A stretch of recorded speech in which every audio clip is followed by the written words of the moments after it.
So I just got up maybe an hour and a half ago, running a little late to get my rental car. I am in downtown Dublin. I am at what's called the CHQ building, and it's the home of EPIC, the Irish Immigration Museum. I went in yesterday for a while, and this is just a good place to catch a bus to the airport and get my rental. But as you can see, this building is pretty huge, and it's a really nice place. I really recommend this as like a first stop if anybody goes to Dublin.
So I just took the tour at Newgrange. This place is really cool. What did we learn here? It's a really kind of a chilly, rainy day out there, so starting to dry out, but that was kind of nasty out there. The burial mounds at Newgrange are about 5,000 years old. I learned some cool things today that the people that lived here at the time were actually not the same ancestral people as the Irish, like the modern day Irish. These people were actually, what did they say? They would have been darker skinned, and they would have been, what did they say? To have lighter eyes, I think was the other thing. So they lived here a very long time ago.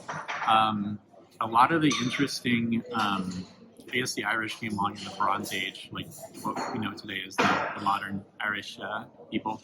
So these ancient people that lived here 5,000-ish years ago, they built these structures out of a lot of stone, and there was earth mounted on top of them. So there was some cool designs inside the chambers. There's the first place we went to was Nell, which is kind of like a medium-sized mound with then smaller mounds around it. And there were like standing stones at two sides of it that would shine, or it would cast a shadow on the mound at the equinoxes, the spring and fall equinoxes. So the seasons would have been really important to those people. And inside the main chamber at Newgrange, it's designed so that, or well, they discovered that on the winter solstice, that the sunlight shines in, I think it's sunrise, like right through to the main chamber. So it was designed around that, at least as far as I can tell. There were a lot of cool designs in there, like kind of what we think of as the Celtic triskelion, like three different swirl patterns that are connected together in the center. So that kind of design apparently is much more ancient than when the Celts were here. There was also these kind of like chevron designs in the chamber, like these squiggly lines, and also some like diamond shapes that were kind of interconnected. So it's really cool to see those ancient designs. And then on some of the outer stones, they call the kerf stones that kind of support the mound on the edges. There's some pictures about those. It's some of the most ancient, Neolithic art. Like I think they said 60% of all of it in Europe is here. So it's a really cool place for that reason. And there's lots of different ideas about where these designs came from, that the swirls might have been from the clouds, looking at things in the sky, that it might have been like the cycle of life or cycle of rebirth or something along those lines. So that's about all I can think about. I'd just like to recap my thoughts so that, because you remember it for a little bit right afterwards. So that was pretty much it. It's a really cool place. Just, so much work went into building this, like, all those thousands of years ago, all this rock work and like, chiseling all the designs just was an incredible amount of work. So it's really cool to see that and to appreciate like that artwork 5,000 years later that took us taking them forever to make and to build these structures. So it's really cool, really nice. It's a nice like feeling going to an ancient place. And I mean, even in New England, I guess in upstate New York and Vermont, we have some of these cairn chambers that are probably about the same age, I think, about 5,000 years old.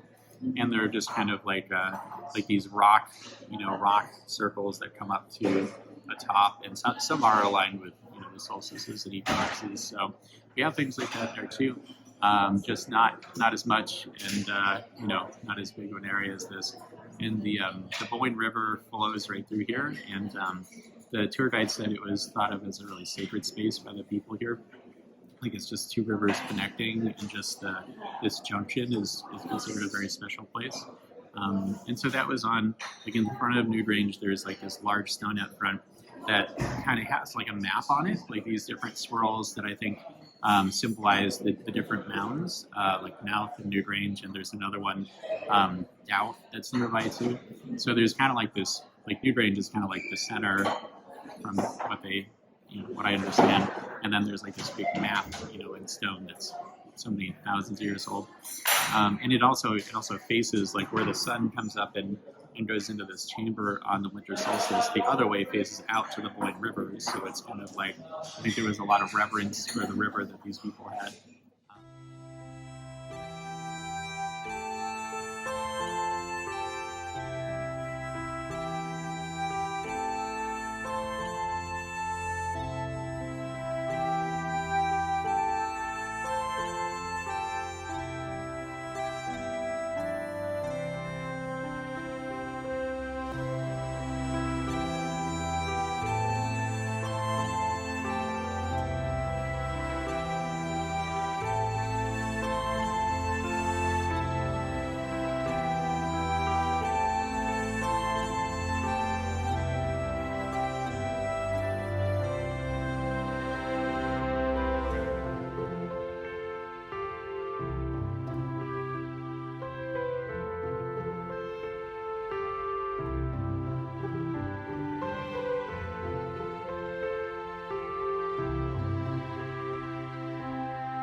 So it's morning and it's my last day in Kilkenny. I stayed at a Airbnb called the Kilkenny House, which is above O'Gorman's pub. Their pub has been a family business for 3 generations, and at the pub here I feel like I learned a bit about community, because I just spent some time talking with people last night, and it's really nice. People are interested in you and they want to talk with you, and it's a very different social scene than in the US, I think, and I think it has a lot of value. I mean, it's like it seemed like it was kind of interesting because it's mostly like a middle-aged crowd, 45 to 65 kind of age group, but it was also kind of a family thing. Like there'd be some like younger kids in here too, so 18 or 20 or something like that. So I think it's great, and it taught me a lot about community. Somebody just walked by, so I had to stop my video for a second. What else? I got to talk with John was my bartender last night, who's part of the family that's been running the pub since his great grandmother. So that was pretty fun. A lot of guys watching hurling on the TV. It's pretty big around here. Hurling and rugby are pretty big. What else? Oh, another interesting thing is that in Ireland, apparently, skeleton keys are still a thing. So they actually work quite well. The house I grew up in, had locks with skeleton keys, but they didn't really work very well. They were kind of tough to jimmy and that kind of thing. Actually, the last Airbnb I stayed at had skeleton keys for the room too. So that's kind of fun. As far as what brought me to Kilkenny, there's an Irish word. It's spelled Craic, and they pronounce it crack, and it means fun. So if you're gonna have a bit of crack, it means you're gonna go have some fun and do something. So that's what brought me to Kilkenny. And there's also a brewery here, the Smithwick Brewery, which they pronounce Smithick. They have a great red ale that I've enjoyed quite a bit, and had some just last night. So gonna wrap things up pretty soon. Had a little fun here. No ancestors from this town that I know of, so just here to have a little fun.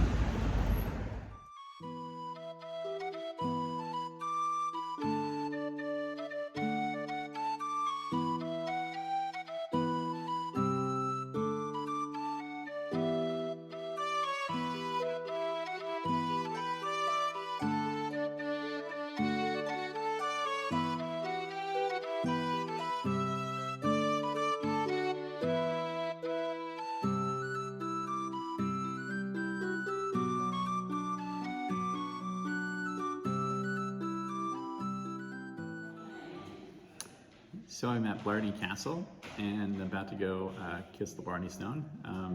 Just a little outside of the castle right now at the, they have a cafe out here.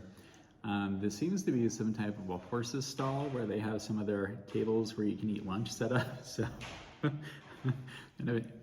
interesting little area. So the drive out here was quite an adventure. I keep having trouble with Google Maps because Google Maps will want to send you the most direct route, which is oftentimes through some very sketchy backcountry roads, some of which are literally like 1 lane wide, and they're a 2-way street, and there's like walls on both sides. There was one stretch like that where I was like, I really hope nobody comes the other way. So made it here. I must have the luck of the Irish to get through that driving situation. So so far so good. But there's a lot of tour groups that come through here on buses. I think maybe fewer people, they just drive out themselves. So a little bit different situation for people not in a tour group. So it's like early afternoon. Gonna go up and see the Blarney Stone and do that whole thing. And it should be a fun time.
2 bars behind. Yeah, it's at the bottom stone there. Okay. Keep going down now.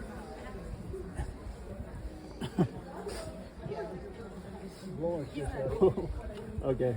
So right there? Yeah, I knew that. Okay. Got it.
So I just got back from the Blarney Stone, and I just found kind of an out of the way place, and I just have to share the experience of that. I just feel like this whole day has been like a quest, like an adventure, like driving on the back roads that are like 1 lane wide, and like, you know, just it's been so crazy like that. And then before I went up to the castle, I took some pictures of what they call the poison garden, which I guess is just an educational garden that they had from back, you know, a long time ago for like medicinal plants and you know, teach people about them. But there's so much poisonous stuff like just growing right in front of me. The sign did point out that usually poisons don't happen from the plant directly, that it's usually from you know, when something like opium or whatever else is in there, hellebore or all that stuff, but when it's actually like synthesized and like, you know, concentrated, that's when it tends to be dangerous. But I got to see mandrake, both European mandrake and American mandrake, so those are like my favorites because I've never seen that kind of plant up close. So I was pretty psyched about that.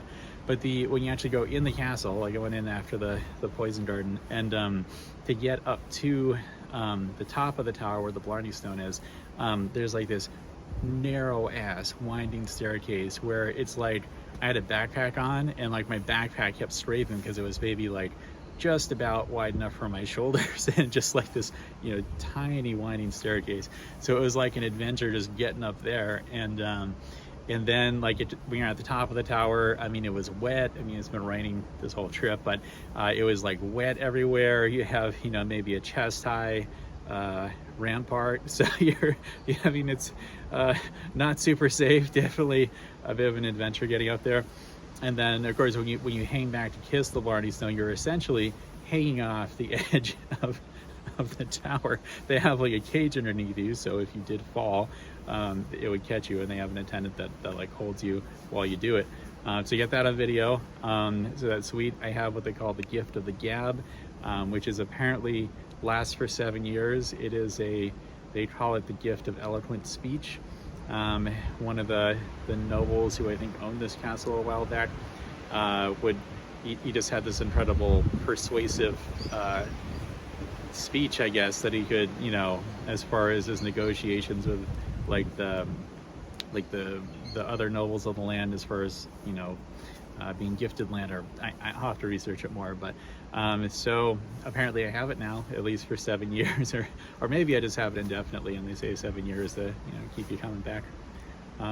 So yeah, this day has been like an adventure. It's been really cool, and yeah, I'm enjoying this. It's just like, it seems like you need to take a chance to actually experience some things, and for the reward of them. So it's been a really cool quest today. Yeah, gonna see if I can get a couple more things in before they close, but it's been really fun.